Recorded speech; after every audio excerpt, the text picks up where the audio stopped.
Okay, so just take this out, put that here, put this here. All right, so I have Lieutenant Kim Vetter in uniform with me and Detective Trooper Stacy Moore, both of the Michigan State Police. Everybody rolling and ready? All right. I have charged Thomas Scott Latting, Latting, he's 37 years old, of Flint Township, with 3 felony counts. Count 1 is false report or threat of terrorism. Count 2 is false report or threat of bomb or using a harmful device. And count 3 is ethnic intimidation. The first count is punishable by up to 20 years in prison. The second count is punishable by up to 4 years in prison. And the ethnic intimidation count is punishable by up to 2 years in prison.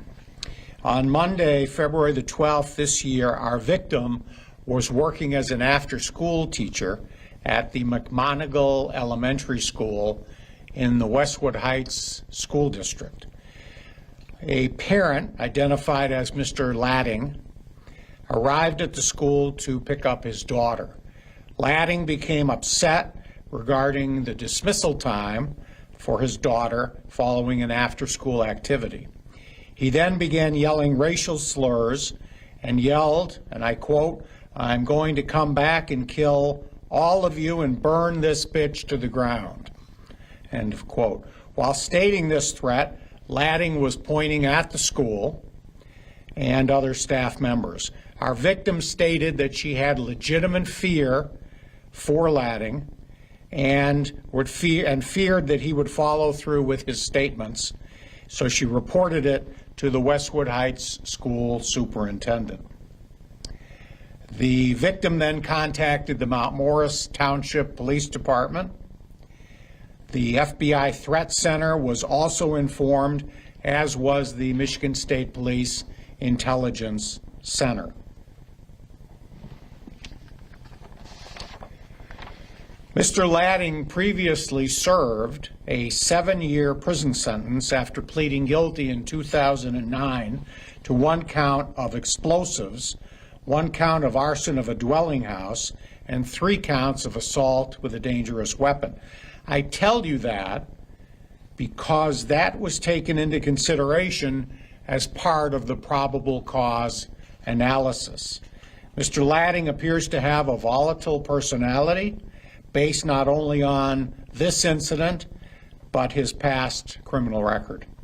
It was his past record and known history that particularly caused concern in this incident and indicated that we should not take his words at the school as idle threats, but as words that should be heeded with great caution. He has been arraigned. We can find out for you what the bond information is. And at this point, I would ask Lieutenant Vetter for her comments. Lieutenant. Thank you, sir. We are thankful nobody was harmed in this incident. We take threats of this nature very seriously. These threats thoroughly alongside our law enforcement partners. Please remember that if you see something suspicious, say something. It's all of our responsibilities to protect our schools and our communities. Thank you. Thank you, Lieutenant.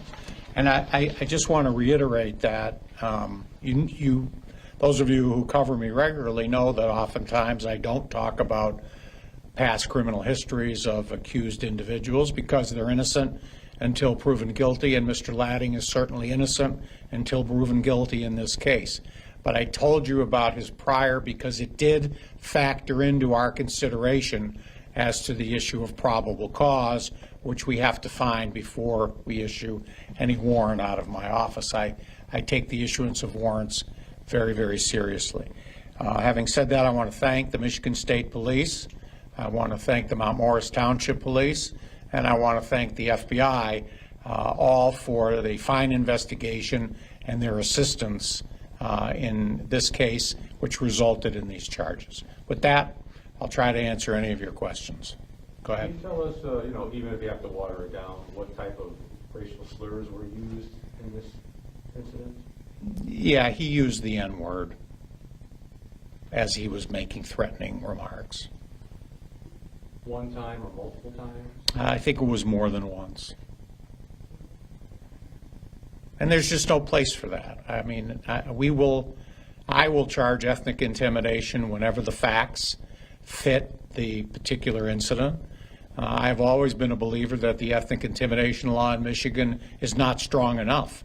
It's only a 2-year felony, and it has to be accompanied by some type of a threat of bodily harm or property damage. We have worked in the past on trying to strengthen the law, so far to no avail with the legislature, but I actually had a conversation with the Attorney General today, and we are going to continue to try to strengthen that law because there's just no place for it in our society. Is his mugshot available anywhere? To check with the jail, Yeah, they'll have it. and he is on bond. Okay. What are the ages of the suspect and the child? The suspect is 37. His daughter was going to the McMonagle school. I don't know her particular age. What grade? Do we know? Stacy, do you know? No. Well, I'll check and see if it's in any of the reports, but I don't know off the top of my Now, head. in the press release, it said that it was at the level that constituted and made it a hate crime. Can you explain the difference between language that would, like, what would be language that would not have to be a hate crime versus just that it is a little bit? Well, the charging language is that he maliciously, with the specific intent to intimidate or harass the victim because of her color and or race, and he threatened to cause physical contact with her. That's the charging language, and we believe his actions rise to the level of probable cause that he did commit that crime. When you talk about dismissal time, at least when I went to school, everybody got out at the same time. So can you give us any more detail on? Well, I think this was based on an after-school activity, and so he thought that the dismissal time from the after-school activity was not what he expected, and he didn't take it lightly. I mean, look, there's a way to talk to a teacher about, hey, how come my kid's coming out so late? But the way this man did it, and based upon his history, we cannot just assume he didn't really mean it. We have to take this seriously. So was that the issue? Was that this kid was getting out late? I believe that's the case. Is that right? No, the dismissal time became earlier, and Okay. he wasn't there on time. He didn't know that the dismissal time had changed, and the school called the residents, and there was some mix-up of what door to go to get the children that were being dismissed. Just in the interest of our microphones, is there a way to? Yeah, sure. Stace, will you say that up here?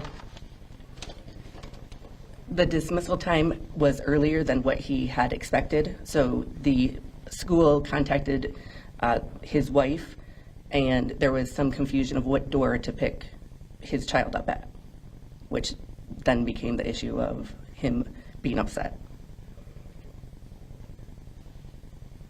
So what was the time that they were supposed to, he was to pick him up, and what time was, the actual? Do you know the specific time? I believe it was 5 o'clock, and it was 5:40 or 5:30 that he got there.